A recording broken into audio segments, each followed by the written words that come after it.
स्वामी जी, जैसे हमारे शरीर के बाकी अंग हरदेव जी ये अपनी बात हमसे कहते हैं, संचालक है। वैसी आंखें भी ज़रूर कहती होंगी भाई हमारा भी थोड़ा ख्याल करो। हमें तो बिल्कुल ग्रांटेड फॉर ले रखा है। सबसे पहले इन हवाओं का सामना हम करते हैं, मौसम का सारा सामना खुली हुई आंखें करती हैं। तेज़ धूप, तेज़ हवा, हर तरह की मार को झेलती हैं आंखें। लेकिन आंखों का ख्याल जैसे रखा जाना चाहिए शायद वैसे हम नहीं रखते, और ये सब पर लागू होती है क्योंकि शरीर की फिटनेस के लिए लोग बहुत काम कर रहे हैं लेकिन आंखों पर ध्यान नहीं दिया जा रहा है, और इसका कई बार खामियाजा मोटे चश्मे के तौर पर लोग भुगतते हैं, और बहुत बार तो लोगों को अपनी आंखें भी गंवानी पड़ती हैं। तो स्वामी जी, अब ज़रा ये बताइए कि हम मशीनों और स्क्रीन के बीच आजकल घिरे हुए हैं, ऐसे वक्त में आंखों की सेहत का ख्याल कैसे रखा जाए? क्या क्या तरीका उसका बेहतर है?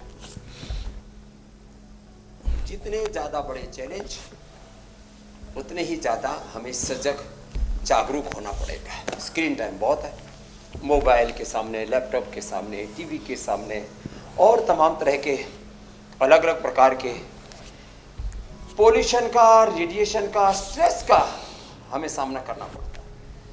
और ऐसे में यदि अपनी आंखों का ख्याल नहीं रखा तो आंखों का ख्याल रखने के लिए कुछ चीज़ें तो अभी पहले बता चुका, अभी 5-7 चीज़ें और बताता हूं।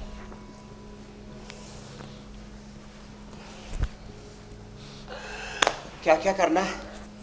सुबह उठ करके ठंडा पानी मुंह में लिया, आंखें धोना, तेज गर्म पानी में आंवला पी लिया, पेट भी बढ़िया साफ हो जाएगा। जिंदगी भर के लिए आंखों के आरोग्य के बारे में सोचने की जरूरत नहीं। जैसे हम अपने आंख, कान, दिल, दिमाग, liver, kidney, heart, brain, BP, sugar, thyroid, obesity, stress, खाना पीना, सोना, सुसु जाना, टॉयलेट जाना, किसी के बारे में सोचते ही नहीं। क्यों?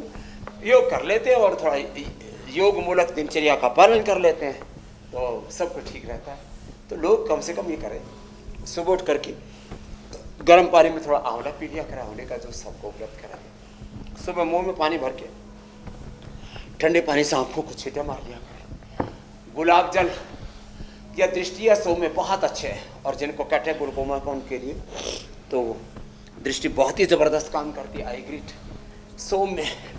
और फिर जैसे मैं कह रहा था, ये भुजंगासन ऐसे, और फिर मरकट आसन करो जी महात्मा जी, भुजंगासन और मरकट आसन करो, ये ज़बरदस्त है और इससे पावर योग भी हो जाता है। गाजर की सब्जी तो आजकल तो गाजर 12 महीने मिलने लगी, और सर्दियों में, और अब तो मार्च तक तो बहुत ही अच्छी वाली मिलती है। जैसे हमने यहाँ पर भी कितनी अच्छी अच्छी रख रखी है नहीं, कितना जोरदार कार्यक्रम है। तो ये गाजर का प्रयोग कर लें, और हो सके तो नंगे पैर सुबह सुबह चल लें, दौड़ लगा लें। जिनको साफ मिट्टी मिल जाती है ना, गांव वालों को तो ये संभव हो पाएगा, शहर वालों के लिए थोड़ा मुश्किल होगा।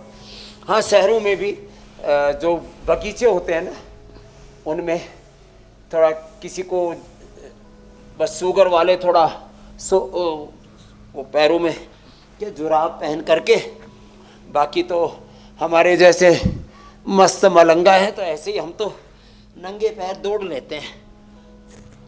नंगे पैर घास पर चलने से आंखें अच्छी हो जाती हैं। फिर अक्षी तर्पण भी हम कराते हैं जब ज़्यादा प्रॉब्लम बढ़ जाती है ना, अक्षी तर्पण।